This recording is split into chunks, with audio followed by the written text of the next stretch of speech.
En la década de 1820, la dinastía de los Románov parecía invencible. Llevaban más de 2 siglos gobernando Rusia. Habían construido un imperio y derrotado a Napoleón. Pero ahora se cernía sobre ellos una nueva amenaza, más mortal que cualquier ejército enemigo, el propio pueblo ruso.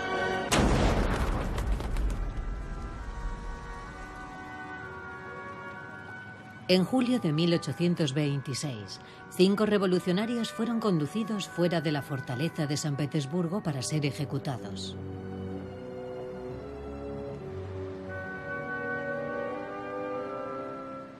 Eran los líderes de los decembristas, unos rebeldes que habían fracasado en su intento de alzamiento.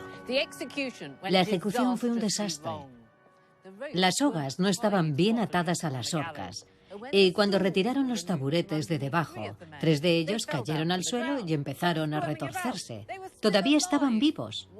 Uno de ellos se había roto las piernas, y mientras volvían a colgarlo gritó: «¡Pobre Rusia!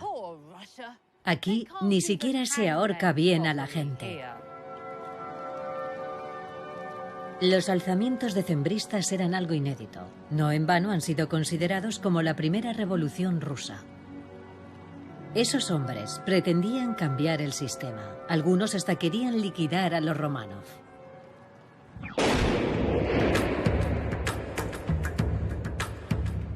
En Rusia era fácil lidiar con estos pequeños grupos de rebeldes. Pero durante el último siglo de su reinado, el poder de los Románov se fue deshilachando. Y los rusos pasaron de ejecutar a los revolucionarios a asesinar al zar. Vamos a conocer a los últimos miembros de la dinastía Románov, a Nicolás y a Alejandro. Y Alejandro y Nicolás. Y veremos cómo estos 4 zares tuvieron formas diferentes de abordar el reto revolucionario, negándolo e impulsando una serie de reformas liberales que desembocarían en un atentado terrorista, con una brutal represión, o refugiándose en el misticismo de un charlatán como Rasputín. Veremos los encontronazos de los Románov con un pueblo que había sufrido hambre y guerra, precipitando el sangriento y trágico final de la dinastía.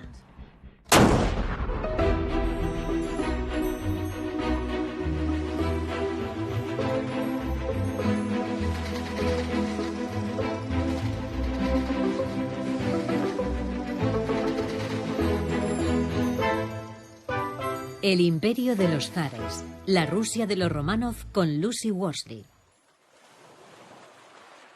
Parte 3. Rumbo a la revolución.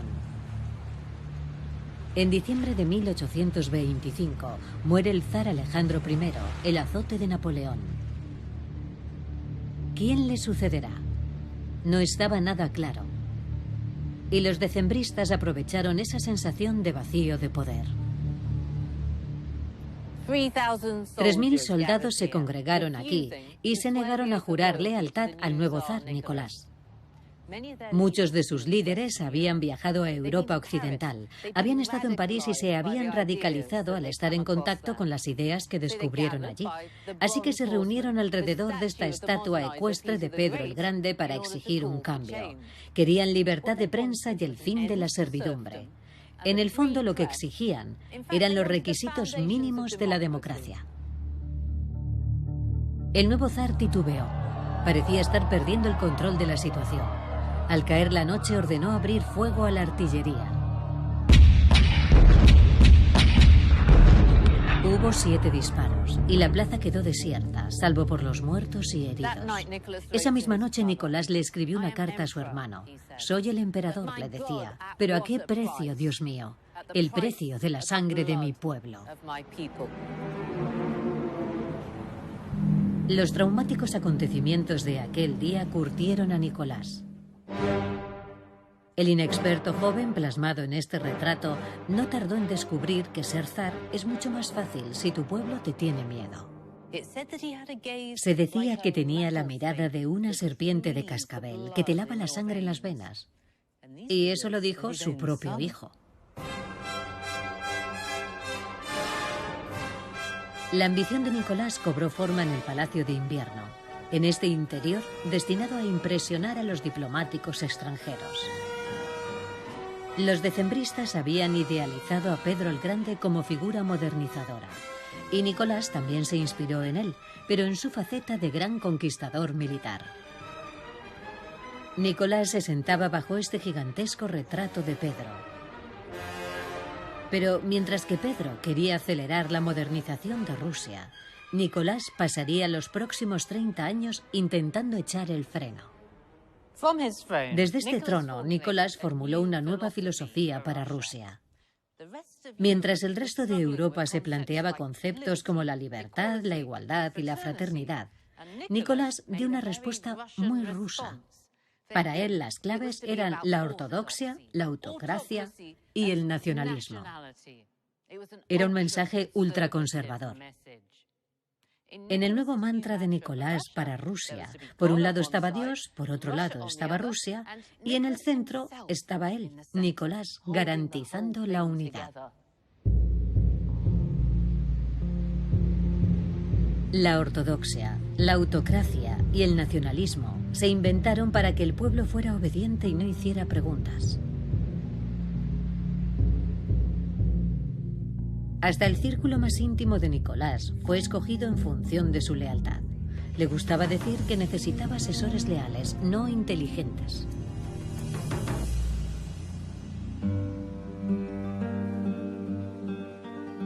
Sin embargo, fueron surgiendo grupos de escritores y pensadores, la llamada inteligencia, dispuestos a desafiar el embrutecedor statu quo. A mediados de siglo, el tema de la servidumbre se abordaba abiertamente en periódicos radicales como El Contemporáneo, que incluía en su plantilla a escritores de la talla de León Tolstoy e Iván Turgenev. Más que cualquier otro escritor, fue Turgenev quien cambió la forma de ver la servidumbre. Se crió en una familia noble, en una casa bastante parecida a esta. Tuvo una infancia privilegiada, pero había visto el comportamiento tiránico de su madre con los siervos de la familia. Vio cómo se azotaba a los siervos y cómo les enviaban al ejército. Turgenev escribió una colección de cuentos bajo el inocente título de Memorias de un cazador. Se trataba de un retrato humano de los siervos, que contrastaba con la crueldad de sus amos, los terratenientes. El libro fue publicado en 1852, el mismo año que La cabaña del tío Tom en Estados Unidos.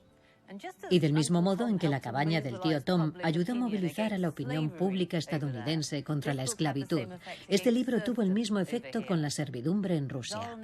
El zar Nicolás I estaba tan furioso que puso a Turgenev bajo arresto domiciliario por insultar a los terratenientes de Rusia. En privado, Nicolás era consciente de que tarde o temprano la servidumbre tendría que desaparecer, pero aún no. Su amado ejército dependía de ella para completar sus filas. Y necesitaba su ejército para extender su imperio. Bajo el mando de Nicolás, Rusia expandió su territorio en el Cáucaso y en Asia Central, y se convirtió en la potencia dominante de Oriente Medio. Rusia disponía del mayor ejército del mundo. Para las demás potencias esto era una terrible amenaza. Pero esa superioridad numérica era engañosa. En su mayoría los soldados eran campesinos alistados a la fuerza, con un equipo insuficiente y una motivación aún más insuficiente.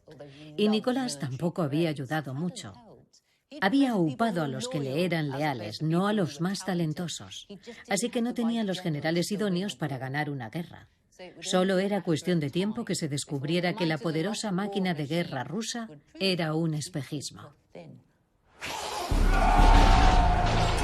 Ese momento llegó en el año 1853, cuando Nicolás cayó en la trampa de la guerra de Crimea.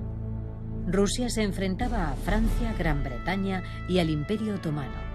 Y para consternación de Nicolás, estaba en el bando perdedor.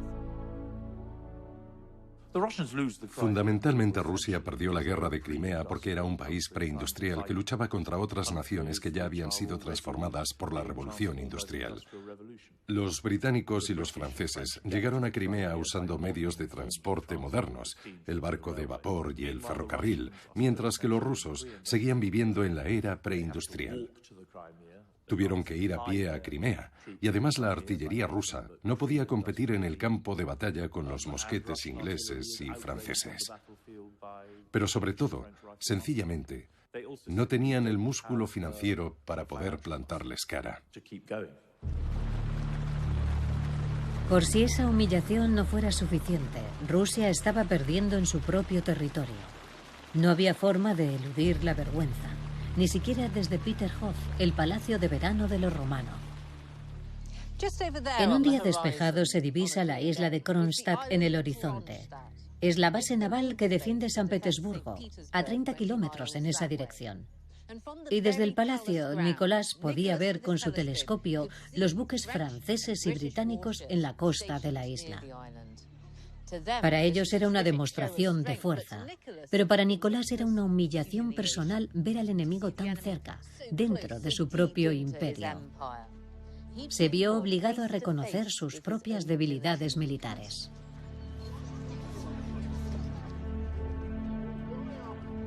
Los cortesanos notaron un cambio físico en Nicolás. Estaba permanentemente abatido y su rostro parecía envejecido.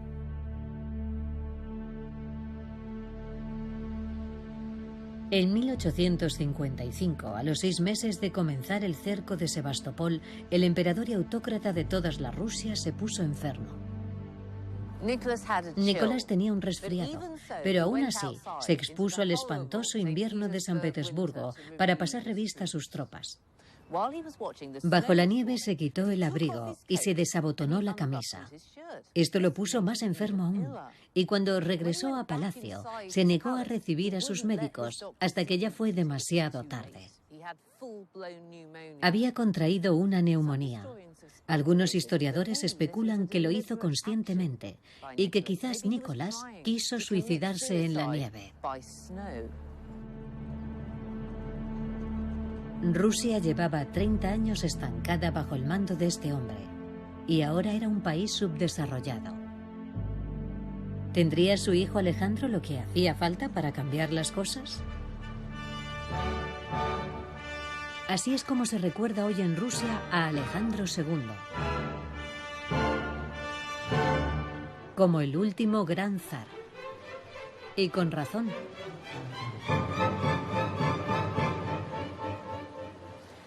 Esta inscripción habla de Alejandro en términos elogiosos, y no sin razón. Introdujo reformas en la educación, en la justicia, en el gobierno local, en el ejército, pero su mayor logro es el que figura arriba del todo. Dice, en 1861, Alejandro abolió la servidumbre, liberando a millones de campesinos de siglos de esclavitud. Esto le valió el sobrenombre del zar libertador. A mediados de la década de 1850, los argumentos a favor de la abolición eran demoledores. En parte, la servidumbre había tenido que ver con la humillación de Crimea, porque atar a la gente a la tierra impedía que se desarrollase la industria. Cada vez eran más los que pensaban que era perjudicial, pero a la hora de reformar el sistema entraban en juego argumentos egoístas. Alejandro percibió que la servidumbre era una amenaza para la propia dinastía Románov. O él introducía un cambio desde arriba, a través de una reforma, o podría verse obligado a hacerlo desde abajo por una revolución. Tras años de consultas con los terratenientes, Alejandro firmó el decreto de emancipación en 1861. En los archivos estatales de Moscú se recoge cómo se enteraron de la noticia los propios siervos. Este es el documento oficial que anunciaba el fin de la servidumbre. Se imprimió y se difundió por toda Rusia para que lo leyeran en voz alta en las iglesias. En una democracia como la estadounidense, aún tendría que librarse una guerra civil para acabar con la esclavitud, pero en la autocrática Rusia, Alejandro pensó que bastaba con mandar un comunicado. También pensó que habría una manera de contentar a todas las partes. Pero en eso se equivocó. Ahora los siervos podían tener propiedades, casarse con quien quisieran, comerciar libremente y votar en las elecciones locales. Pero a la hora de compartir sus tierras, las élites rusas fueron poco generosas. Cuando se repartieron las tierras, los terratenientes se quedaron con las 2/3 partes, las mejores de hecho, y dejaron las obras a los antiguos siervos. Los terratenientes recibieron una compensación, mientras que los antiguos siervos tenían que pagar por el derecho a trabajar sus tierras, con lo que automáticamente quedaban endeudados. El diablo estaba en los detalles. Muchos pensaban que las reformas de Alejandro eran el primer paso para que Rusia se convirtiera en una democracia liberal. Pero iban a llevarse una decepción. Al comienzo de su reinado, Alejandro adoptó un lema que resultará familiar a quienes recuerden el fin de la Guerra Fría, Glasnost, que quiere decir apertura. Suavizó la censura y permitió que el pueblo se pronunciara sobre las reformas. Suena bien, pero resultó ser un error garrafal, porque hizo crecer las expectativas. A medida que fue quedando claro que las reformas corrían peligro, apareció una nueva generación de desencantados, los estudiantes radicalizados. Querían una revolución que liquidara el zarismo, y algunos estaban dispuestos a recurrir a la violencia para conseguirlo. Aquí comienza la historia del terrorismo político moderno. En el año 1866 se produjo el primer atentado a la vida del zar. Un estudiante radicalizado intentó disparar a Alejandro durante un paseo por San Petersburgo.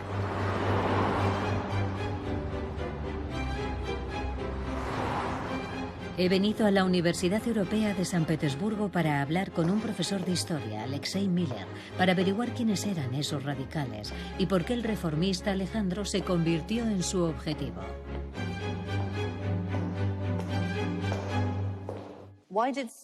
¿Por qué recurrieron a la violencia? ¿Se sentían frustrados? Por desesperación, por desencanto. Aunque hablaban mucho de violencia política, tampoco pasaban mucho a la acción. Sin embargo, las sentencias a las que los condenaban los tribunales eran extremadamente duras. En ese caso, ¿por qué no usar la violencia? Si vas a pasar 24 años en Siberia, ¿por qué no poner una bomba? Ese es un motivo. El otro motivo es que hay un sector liberal de la sociedad que no se solidariza en absoluto con los terroristas. Pero tampoco lo hace con el gobierno. No quiere apoyar al gobierno. Vera Sasulich, una mujer que disparó al gobernador de San Petersburgo en su despacho, fue juzgada por un jurado popular y quedó absuelta, porque consideraron que moralmente estaba autorizada a hacerlo. Es sorprendente. Sorprendentemente no. Es muy triste, porque es un mensaje muy poderoso para cierto sector de la sociedad. Adelante, seguid por ese camino, estamos de vuestra parte. Querían desestabilizar la política del país. ¿Y cómo se desestabiliza la situación política? Pues cazando al zar.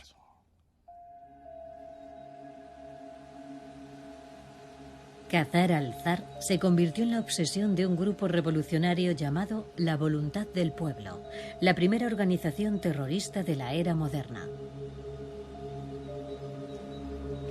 Y en agosto de 1879 condenaron a muerte a Alejandro. Para mantenerlo en secreto, se reunieron en un bosque a las afueras de San Petersburgo. Allí decidieron que sería una pérdida de tiempo eliminar a un funcionario gubernamental de rango intermedio. Tenían que golpear el corazón del régimen zarista. Decidieron atentar contra el mismísimo zar, Alejandro II. Y no podía tratarse de un asesinato ordinario.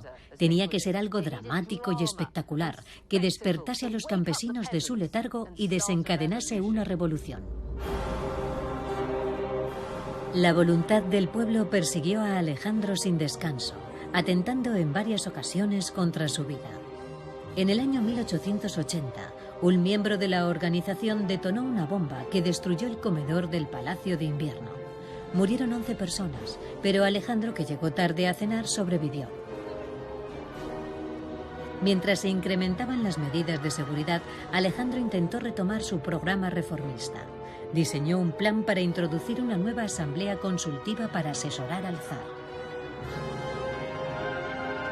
A pocos días de materializarse este plan, la voluntad del pueblo dio por fin con Alejandro en las calles de San Petersburgo. Para burlar a los terroristas, su carruaje había tomado un desvío junto a este canal. Pero la voluntad del pueblo estaba preparada. Uno de sus miembros era un brillante científico que había creado una bomba especial, parecida a una granada de mano, y que contenía unos viales de nitroglicerina que al romperse explotarían.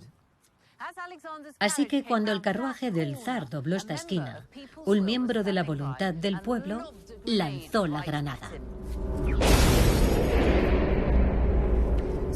Varios transeúntes resultaron heridos, pero Alejandro salió ileso, ya que se trataba de un carruaje a prueba de bombas.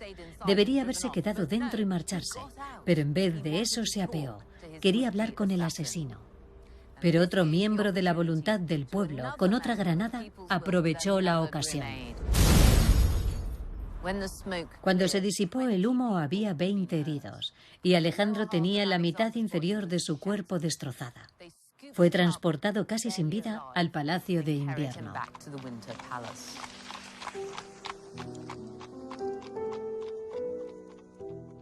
En el palacio, la familia, en estado de shock, arropa al zar moribundo.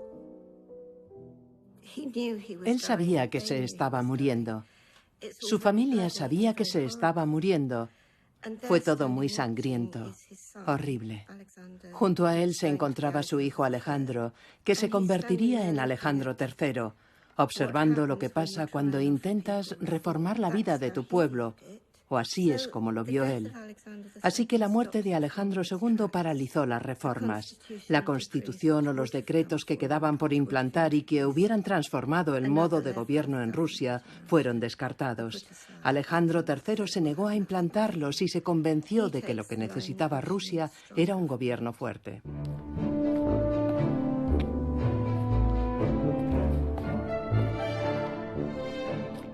Alejandro III se presentaba como un hombre fuerte, y desde luego lo parecía, con su barba y sus músculos embutidos en un uniforme. Era un hombre enorme, de 1,90 m, y con la complexión de un oso. Para entretener a sus invitados, le gustaba coger una barra de hierro y doblarla con las manos. Alejandro se hizo retratar saludando a un grupo de líderes campesinos. Se muestra resuelto y firme, como cargando con el peso de Rusia sobre sus anchos hombros. Y ellos parecen abrumados ante él. Algunos están embelesados. Otros tienen que protegerse los ojos ante su deslumbrante presencia. Alejandro III no era precisamente un gigante intelectual, pero logró sacar adelante su régimen autocrático casi por pura fuerza de voluntad. Alejandro introdujo una nueva era de reacción. Otorgó a las autoridades poderes para encarcelar a la gente y cerrar periódicos. Creó una nueva policía secreta y se dispuso a erradicar cualquier movimiento revolucionario, empezando por la voluntad del pueblo.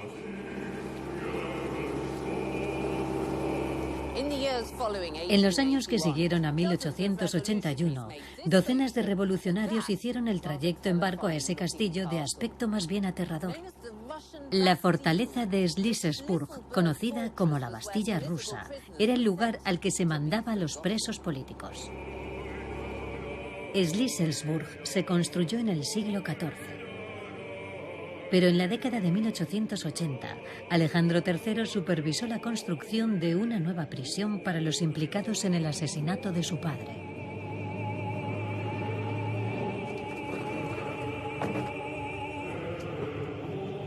Gracias. En sus primeros 20 años de existencia, 68 hombres y mujeres estuvieron presos aquí. 15 fueron ejecutados y otros 15 murieron de enfermedad. 3 se suicidaron y 8 enloquecieron. Aparentemente la era de reacción de Alejandro III funcionaba. Pero cada vez que aplastaba a un revolucionario, otro lo reemplazaba.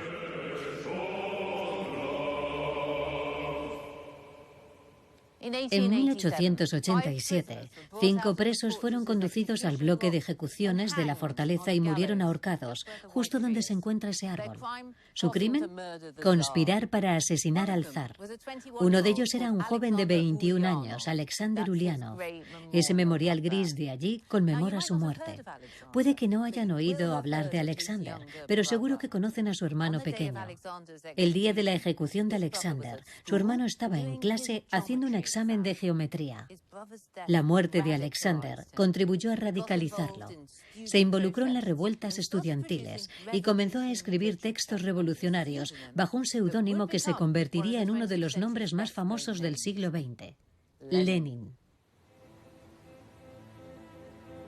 Muchos eran conscientes del peligro. El novelista León Tolstoy escribió al zar instándolo a mostrar algo de compasión con sus enemigos. Pero Alejandro no cejó en su empeño y convirtió el lugar donde murió su padre en San Petersburgo en una contundente declaración de intereses.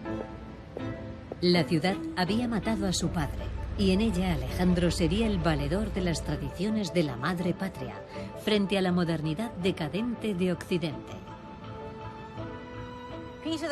Pedro el Grande había ideado San Petersburgo como un modelo para la nueva Rusia. Aquí la nación adoptó los ideales occidentales.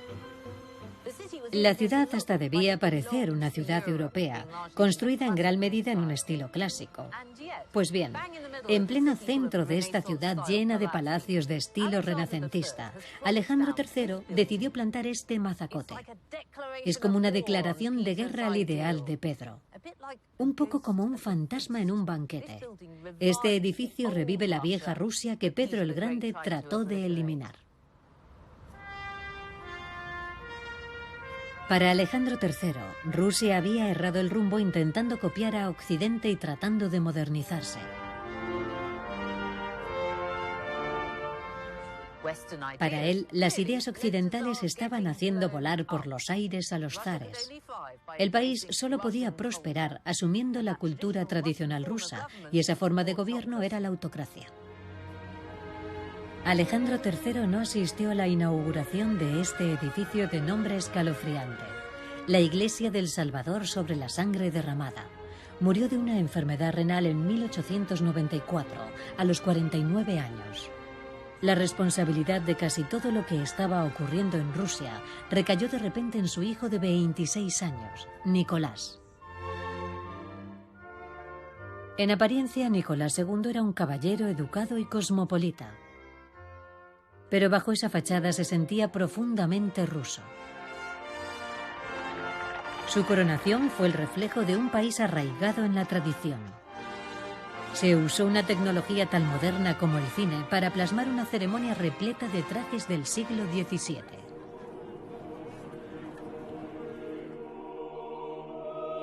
Después de la coronación de Nicolás y su mujer, el nuevo zar juró defender la autocracia.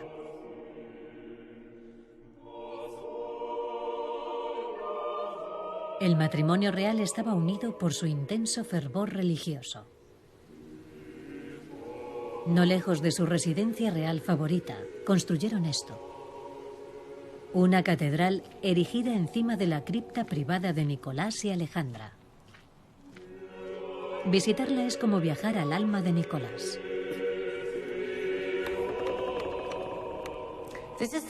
Por aquí entraba la familia real a su capilla personal, enterrada bajo el cuerpo principal de la iglesia.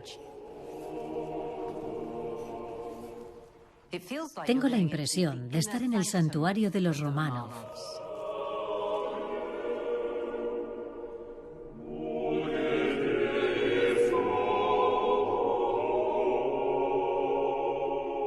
Nicolás era fatalista. Creía que todo lo que pasaba era por voluntad de Dios. Siempre que se producía una desgracia decía: Dios sabe lo que nos conviene. Tenemos que agachar la cabeza y repetir las palabras sagradas: hágase tu voluntad. Nicolás era un hombre profundamente religioso. En el caso de otros monarcas, la religión es algo puramente ceremonial, pero no para Nicolás. Durante su reinado se construyeron más iglesias en Rusia que durante todo el siglo anterior. Y cada vez que se producía un desastre, su primera reacción no era práctica, por decirlo así. No se planteaba cómo podría echar una mano. Lo que hacía era rezar. Creía tener una relación muy personal con Dios.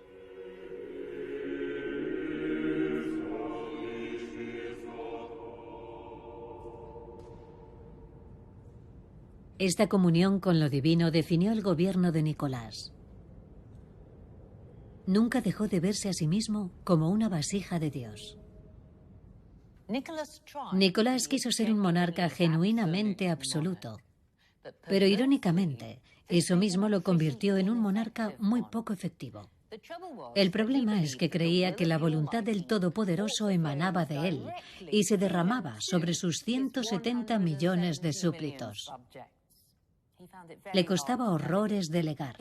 Ni siquiera tenía secretaria, por lo que su escritorio estaba siempre atestado de documentos. Era sumamente meticuloso con su correspondencia y abordaba personalmente asuntos como el nombramiento de una comadrona rural o conceder un permiso a tal o cual soldado. Pero mientras se ocupaba de estas fruslerías, las decisiones importantes sobre el futuro del imperio se le escapaban. En la cabeza de Nicolás, Rusia seguía siendo un imperio medieval. Los esforzados campesinos eran leales a su pequeño padre, el zar. Pero Rusia estaba viviendo una tardía y acelerada revolución industrial. La hambruna había atraído a cientos de miles de siervos recién liberados a las ciudades y a las fábricas. San Petersburgo había doblado su tamaño en 15 años.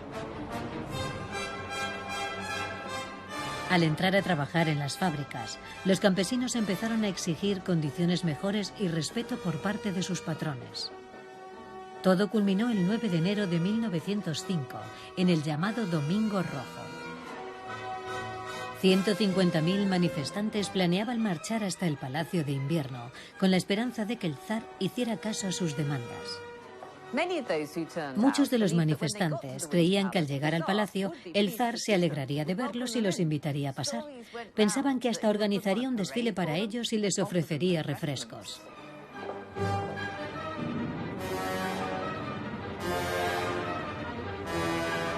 Nicolás no se encontraba en el Palacio de Invierno, pero había 12.000 soldados por la ciudad con la orden de impedir que accedieran a él los manifestantes.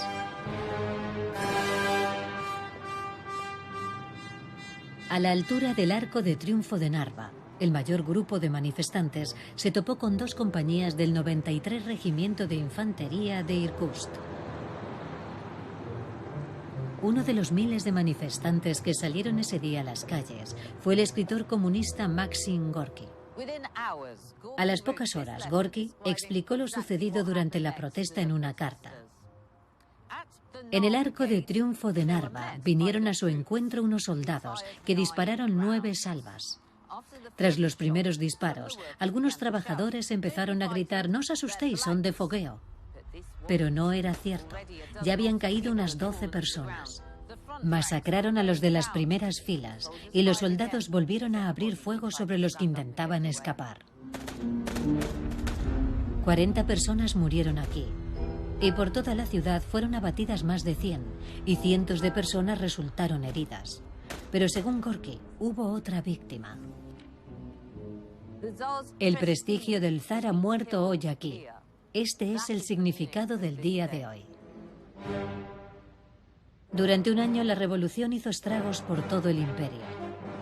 Y solo remitió cuando Nicolás accedió a hacer concesiones. Prometió la libertad de prensa, el derecho de reunión y, por encima de todo, una constitución. Rusia tendría una asamblea electa, la Duma, cuya aprobación sería necesaria para legislar. Nicolás insistió en celebrar la sesión inaugural de la Duma en casa, en el Palacio de Invierno. Y así, en abril de 1906, la élite de Rusia y el pueblo se vieron las caras por primera vez. A este lado de la sala estaba el gobierno de Nicolás, sus consejeros de Estado, con sus uniformes decorados con cordones dorados. Al otro lado estaban los miembros de la nueva Duma. Vestían sus ropas de obrero y los campesinos iban con sus camisas rojas y sus grandes botas. Los dos grupos se miraban con recelo y con hostilidad. Si hubo un momento en la vida de Nicolás en el que pudo superar las divisiones y reconciliar a su pueblo, fue ese. Pero no, pronunció un discurso en el que volvía a encomendarse al principio de la autocracia, al que se aferraría, dijo, con una firmeza inquebrantable. Al final del discurso, los consejeros de Estado ovacionaron al zar. Estaban encantados. Pero los miembros de la nueva Duma guardaron un silencio sepulcral. Al final, la primera Duma de Nicolás no duró ni 10 semanas. La disolvió y terminó amañando las elecciones para formar una Duma más complaciente.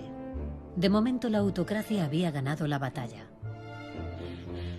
Tras la revolución de 1905, Nicolás y Alejandra pasaban cada vez más tiempo en la seguridad de este palacio neoclásico, donde el zar podía dedicarse a lo único que se le daba realmente bien: ser buen padre y marido. Estamos a tan solo 24 kilómetros del centro de San Petersburgo, pero el aislado palacio de Alejandro, con sus hermosos jardines, parece un mundo aparte. Aquí es donde venía Nicolás con su familia para escapar de los chismes y las zalamerías de la vida cortesana. Pero también fue aquí, en pleno corazón de su hogar, donde se estaba gestando una crisis que tendría graves consecuencias para la dinastía. Nicolás II tenía 4 hijas, aquí las vemos: Olga, Tatiana, María y Anastasia. Y con el nacimiento en el año 1904 de su 5.º hijo, Alejo, por fin tenía a su heredero. Los príncipes estaban jugando en los vastos jardines del palacio. Uno de sus refugios favoritos era esta casita construida para los hijos de Nicolás I. Solo un puñado de personas sabía que Alejo había heredado una enfermedad de su bisabuela materna, la reina Victoria, la hemofilia. A principios del siglo XX, esto era una sentencia de muerte. En 1907, Alejo, de 3 años, tropieza jugando y se hace daño en una pierna. Cuando lo llevaron a palacio, quedó claro que estaba muy grave. El pobre Alejo tenía una hemorragia en la pierna. Se le había hinchado y el dolor era terrible. Tenía profundas ojeras bajo los ojos. El estado del niño se deterioró durante 3 días, acercándolo cada vez más a la muerte. Los médicos ni siquiera eran capaces de aliviar su dolor.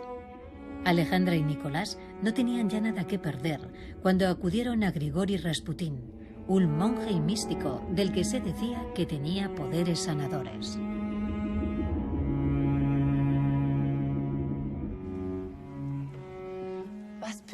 Rasputín entró al palacio por una entrada lateral y lo llevaron a la habitación de Alejo. Una vez allí hizo la señal de la cruz y rezó sobre el niño durante 10 minutos. Por fin le dijo: el dolor te está abandonando. Da gracias a Dios por haberte sanado. Ahora duérmete. Y ya está. Al parecer, Alejo mejoró al instante tras pronunciar Rasputín esas palabras. Los presentes creyeron haber presenciado un milagro. Para Nicolás y Alejandra no había lugar a dudas. Rasputín era el único hombre de Rusia que podía salvar a su hijo. Rasputín era capaz de detener las hemorragias de Alejo. Aunque no estuviera a su lado, solo hablando con él por teléfono, era capaz de atajar las hemorragias del niño. Es un fenómeno que a nosotros nos cuesta explicar, pero no así a los rusos. Lo único que se me ocurre es que quizá sus palabras tuvieran un efecto calmante.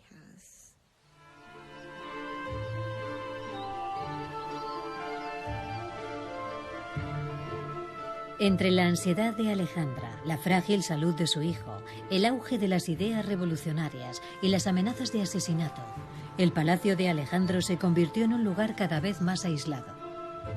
La emperatriz y sus hijos se apartaron del mundo. Y del mismo modo que el pueblo no sabía nada de la vida privada de los Románov, ellos ignoraban todo de la nación que estaba más allá de las verjas de su palacio. En 1913 hicieron una aparición pública para celebrar el 300 aniversario del ascenso al poder de los Románov. A la familia le mostraron una imagen falsificada de Rusia, acorde con la que ellos imaginaban. Nicolás revivió el momento en el que Miguel Románov fue recibido en el Kremlin antes de ser coronado. El punto fuerte del viaje fue una visita a las antiguas ciudades rusas, entre ellas Kostroma, donde comenzó la historia de los Románov 3 siglos atrás.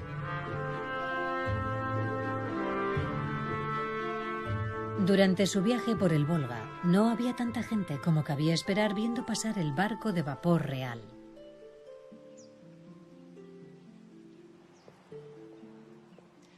Pero cuando llegaron a Kostroma, el clima se suavizó y la muchedumbre tenía otra actitud.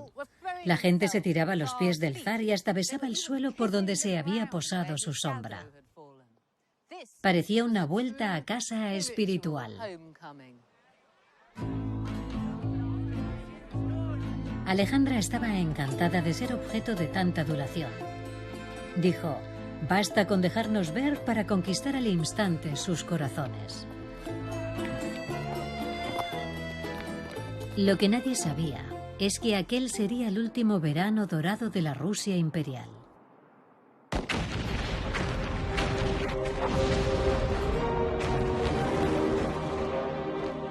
En 1914, Nicolás condujo a su pueblo a la Primera Guerra Mundial. Los trabajadores se reunieron para apoyar al zar, en quien veían un emblema. 12 millones de hombres fueron movilizados, y Nicolás pronunció un emotivo discurso desde el Palacio de Invierno, en el que comparaba esa lucha con la guerra de Alejandro I contra Napoleón.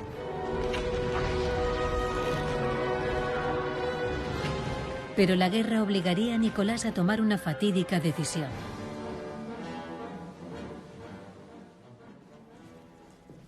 En 1915, Nicolás estaba rezando a un icono de la madre protectora de los Románov. Y entonces, como él mismo contó, escuchó una voz interior que le dijo que tenía que asumir personalmente el mando del ejército. Experimentó algo parecido a cuando recibía la Sagrada Comunión.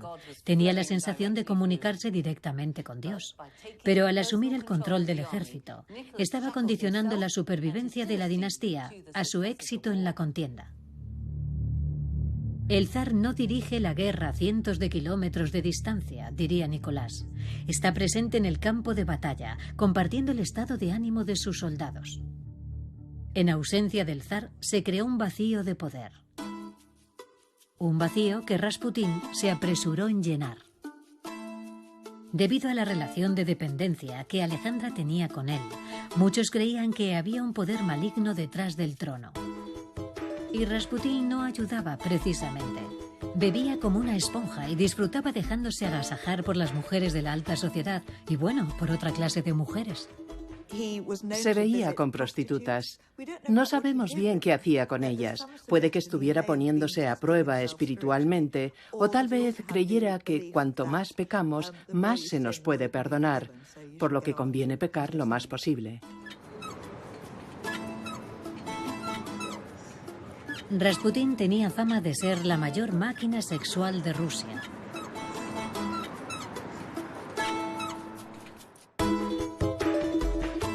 Al estar tan próximo a Alejandra, esos rumores dañaron su imagen.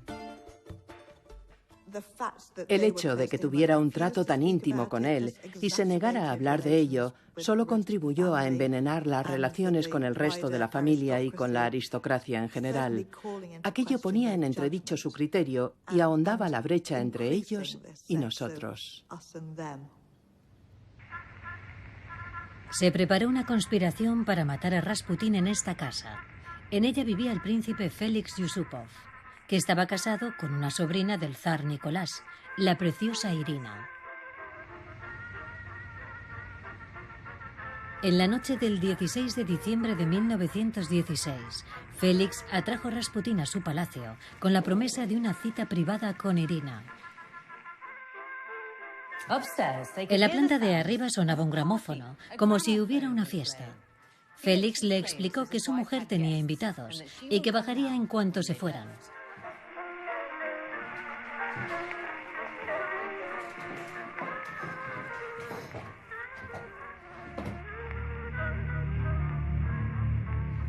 El príncipe dijo: mientras esperamos, ¿por qué no tomamos vino y pasteles? Los pasteles eran de rosa, los preferidos de Rasputín, y ambos estaban envenenados con cianuro. Comió y bebió, pero no pareció inmutarse. Le pidió al príncipe Félix que tocara algo con la guitarra. Una hora más tarde, Félix empezó a impacientarse. Sacó su pistola. Le pidió a Rasputín, para distraerlo, que se girara para mirar un crucifijo y le disparó en el costado. Los conspiradores hablaban de lo que harían con su ropa y su abrigo, sin sospechar que Rasputín todavía seguía vivo. Logró escapar del palacio y arrastrarse hasta el jardín antes de que se dieran cuenta. Le volvieron a disparar, esta vez en la cabeza. Lastraron su cuerpo con unas pesadas cadenas de hierro y lo arrojaron al río Neva.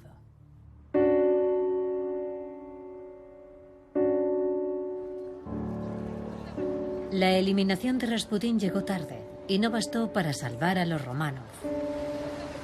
La guerra se estaba eternizando y las condiciones de vida iban a peor.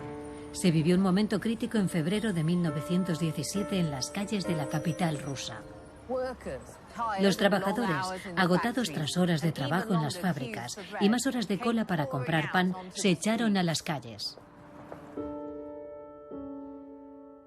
La Primera Guerra Mundial fue un desastre para el país. 3 de cada 4 soldados rusos murieron en combate. Los empleados de las fábricas y los agricultores habían sido arrancados a la fuerza de sus puestos de trabajo para ser masacrados por el ejército alemán. Había racionamiento de comida y una inflación galopante.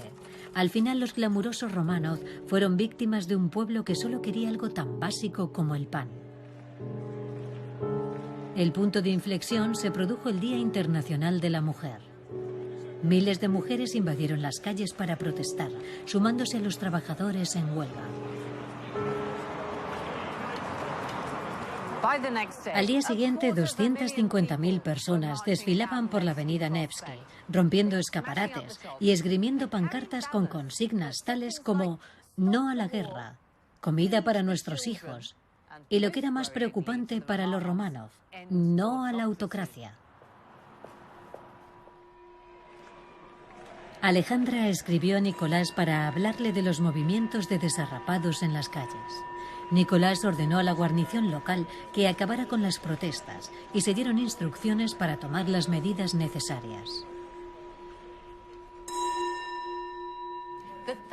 Los soldados salieron al encuentro de las miles de personas que desfilaban por las calles y abrieron fuego sobre ellas. Pero esa noche, cuando volvieron a sus barracones, empezaron a preguntarse si podrían soportar volver a disparar a sus compatriotas que solo estaban desesperados a causa del hambre. La respuesta a esa pregunta llegó a la mañana siguiente. Las calles volvían a estar llenas de trabajadores, pero también de soldados con lazos rojos en las bayonetas. Los motines de las Fuerzas Armadas prosiguieron todo el día. Irrumpieron en las fábricas de armas e incendiaron comisarías de policía. Al caer la noche, la revolución estaba en marcha. Por aquel entonces, Nicolás ya había sido abandonado por sus generales, que creían que era un completo inepto, un obstáculo para lograr la victoria. De regreso del frente, el tren de Nicolás fue desviado de su ruta y empezaron a llegarle telegramas de políticos y militares.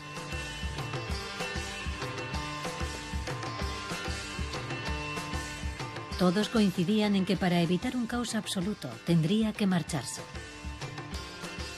A pesar de todos sus fracasos, Nicolás era un patriota. Para evitar una guerra civil, accedió a abdicar. Y en este documento, Nicolás renuncia a su imperio, poniendo fin a 300 años de dominio de la dinastía Románov. Me llama la atención que firmara a lápiz con un trazo tan fino, como desdiciéndose. A los presentes les impactó la calma con la que Nicolás renunció a su trono.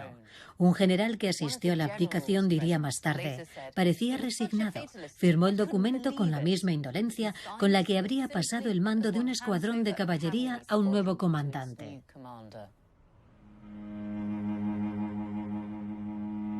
Nicolás entregó el trono a su hermano, que lo rechazó. En su lugar, el poder del zar recayó en el nuevo gobierno provisional de Rusia. El reinado de 300 años de los Románov tocaba a su fin.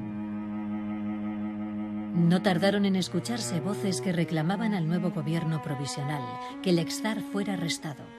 El 7 de marzo ordenaron el arresto de Nicolás y Alejandra. La familia quedó cautiva en el palacio de Alejandro. Pero incluso aquí, su mundo estaba patas arriba. Los soldados iban y venían a sus anchas por el palacio, entrando en los aposentos de la familia sin llamar. Y fuera de las verjas del jardín se agolpaba la gente, los mirones, como los llamaba Nicolás, para asistir a la degradación de los gloriosos Románov. Los guardias disfrutaban humillando a Nicolás. Un día iba montado en su bicicleta y uno de los soldados ensartó su bayoneta entre los radios de una rueda y empezó a reírse cuando el exzar salió volando por encima del manillar. El nuevo gobierno provisional seguía en guerra contra Alemania. Así que los alemanes le hicieron un regalo especial: Lenin. Mandaron al revolucionario que estaba en el exilio en un tren sellado a Rusia. Lenin atizó los ánimos y se presionó al gobierno provisional para que fuera menos indulgente con la familia real. Al final del verano se decidió que los Románov merecían una jaula menos dorada. El 1 de agosto de 1917, al amanecer, el zar Nicolás y su familia abandonaron el palacio por estas puertas. Junto con 39 cortesanos y sirvientes, fueron conducidos a Siberia bajo un fuerte dispositivo de seguridad. No lo sabían entonces, pero se iban para siempre.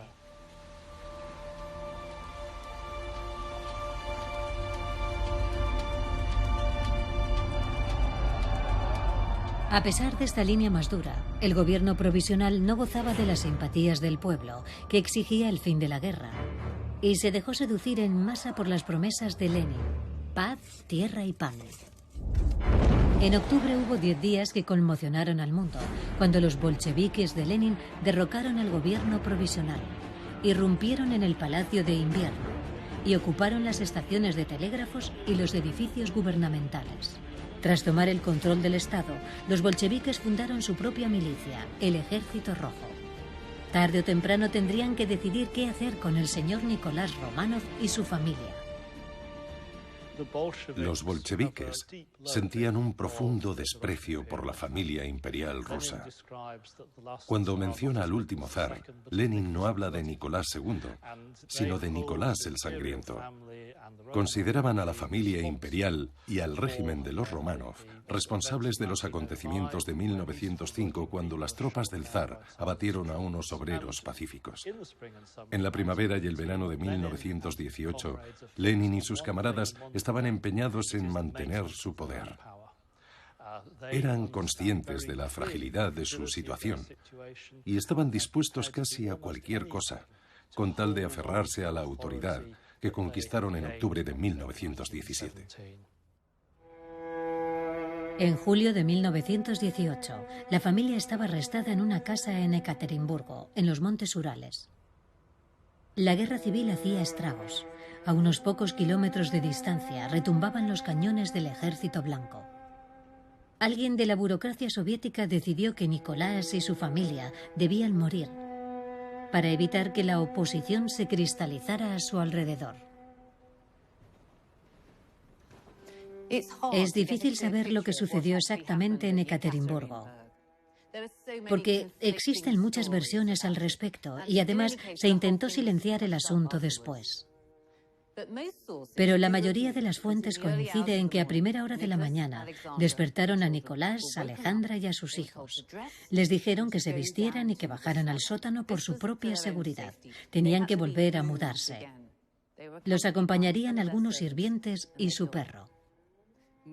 Mientras tanto, fuera del sótano se estaba formando un pelotón de ejecución. Uno de sus miembros se llamaba Mikhail Medvedev, y esta es la pistola que llevaba. Cuando el pelotón bajó al sótano, anunciaron a Nicolás y a su familia que los iban a matar. Nicolás estaba diciendo ¿qué? Cuando sonó el primer disparo. Luego fue Medvedev quien abrió fuego.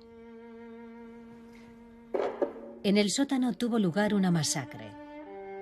Además de recibir múltiples disparos, los miembros de la familia fueron acribillados a bayonetazos.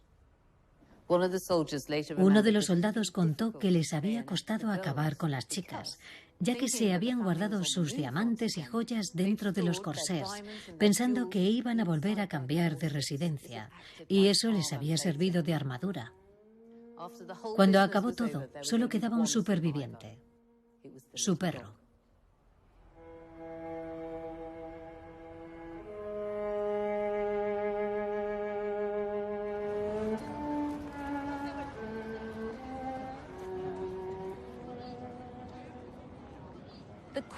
Lo que no dejo de pensar es si se podría haber evitado todo ese horror si Nicolás hubiera sido un poco más astuto políticamente y no se hubiera aferrado al absolutismo.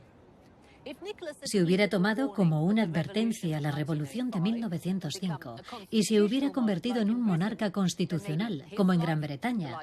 Quizá podría haber salvado su vida, la de su familia y la de millones de rusos de a pie. Pero no. Se empeñó en que no podía perder su poder bajo ningún concepto. Y a poco que repasemos la historia de su dinastía, entiendo por qué tomó esa decisión. La devoción de Nicolás por la autocracia no era un mero fetiche.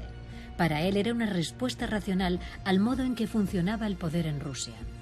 Sus antepasados, Pedro el Grande y Catalina la Grande, habían usado su poder absoluto para convertir a Rusia en una potencia mundial, mientras que las reformas de corte occidental solo habían conducido a la inestabilidad y a los asesinatos políticos. Y aunque al propio Nicolás no se le dio demasiado bien ser un autócrata, en muchos aspectos el nuevo régimen se parecería al régimen zarista. El Estado giraría en torno a sus propios zares rojos.